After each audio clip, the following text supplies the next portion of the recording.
जंग अभी जारी है, जंग तो रहेगा ही और चलेगा।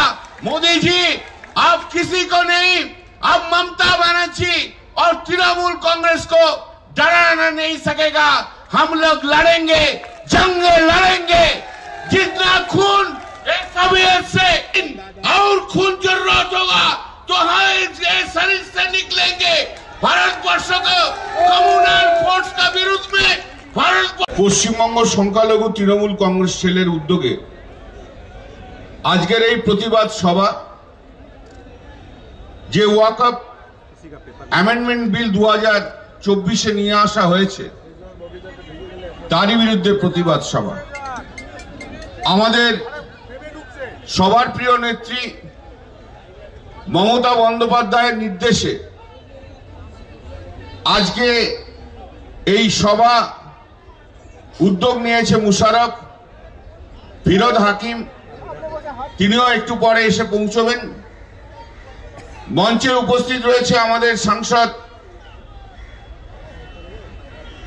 ভারতবর্ষের সংবিধানের আর্টিকেল 26 যেটা বলে যে freedom to manage religious affairs subject to public order, morality and strength, every religious denomination or any section thereof shall have the right to establish and maintain institutions for religious and charitable purposes.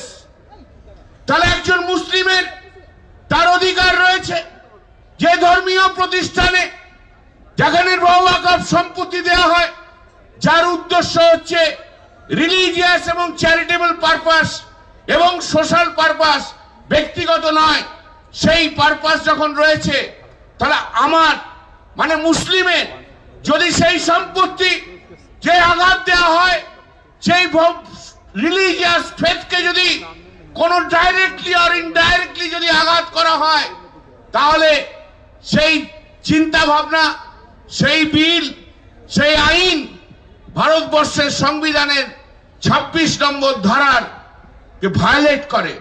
Article 26 is violated. সংখ্যালঘু সম্প্রদায় এই ভারতবর্ষের বুকে ভারতবর্ষের সংবিধান অনুযায়ী protected, তাকে আঘাত দেওয়া যায় না।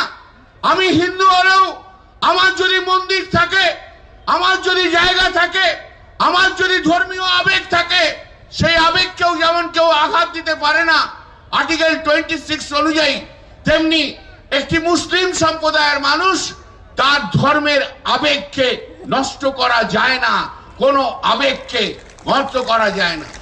আজ তোমরা কি করতে এসছো? সেই আবেগকে নষ্ট করছো। মুসলিম সম্প্রদায়ের আবেগ, মুসলিম সম্প্রদায়ের মানুষের অধিকার, সেই অধিকারকে আজকে নষ্ট করা হচ্ছে। আমরা চুপ করে বসে থাকি কি করে? এই ওয়াকফ বিল যখন ইন্ট্রোডিউস হলো সেদিনকে পার্লামেন্টে আমরা বিরোধিতা করেছিলাম। তারপরের দিন জেপিসি তৈরি হয়েছিল। দিদি মমতা বন্দ্যোপাধ্যায়, আমি সেদিনকে ছিলাম না, আমি সেদিন বাইরে ছিলাম, দিল্লির বাইরে। দিদি আমাকে ফোন করে বলল, কল্যাণ তোমাকে আমি জেপিসি বিলে, জেপিসির যে বডি তৈরি হয়েছে আমি তোমাকে সেখানে রাখলাম, তোমাকে লড়াই করতে হবে আমার ভারতবর্ষের পশ্চিম বাংলার মুসলিম সম্প্রদায়ের মানুষের জন্য, ভারতবর্ষের মানুষের সম্প্রদায়ের মানুষের সংখ্যালঘু সম্প্রদায়ের মানুষের জন্য লড়তে হবে। দিদির অনুপ্রেরণায় সেই লড়াই আমরা করছি, লড়াই চলবে। जंग अभी जारी है, जंग तो रहेगा ही और चलेगा। मोदी जी आप किसी को नहीं, अब ममता बनर्जी और तृणमूल कांग्रेस को डराना नहीं सकेगा। हम लोग लड़ेंगे, जंग लड़ेंगे, जितना खून तबीयत से जो इतना खून इधर से निकला है और निकालने दीजिए, उसमें लिए कुछ नहीं है, लेकिन और खून जरूरत होगा तो हम इस शरीर से निकलेंगे। भारतवर्ष को कम्युनल फोर्स का विरुद्ध में, भारतवर्ष को नॉन सेक्युलर फोर्स के विरुद्ध में हम लोग का जंग जारी रहेगा।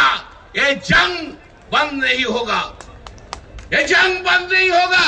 कितना देना होगा खून ले लेंगे, कितना अपमान सुनना है सुन लेंगे, कितना गाली सुना देंगे सुन लेंगे।